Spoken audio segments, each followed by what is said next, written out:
అయితే at the same time ఫ్రీగా ఎందుకిస్తున్నారు అనేది ఉంటుంది. ఎప్పుడైతే మనం విత్తనాల నుంచి కూరగాయలొస్తాయో, మొక్కొచ్చి కాసాక నెక్స్ట్ దానికి మనం కాయ ఉంచాలి. మన అదే విత్తనాన్ని మనం సంరక్షించుకోవాలి అంటే, ఆ కాయ ఉంచాలి.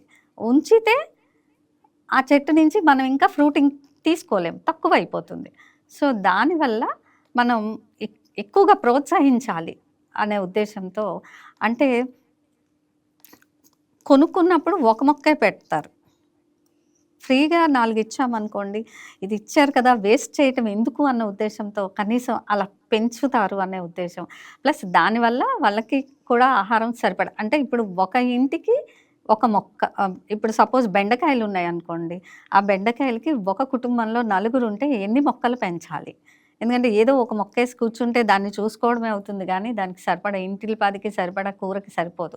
సో, దాని గురించి మేము ప్రోత్సహించి ఇంకా చెయ్యండి. ఖాళీ ఉన్న వాళ్ళందరూ పెట్టుకోండి.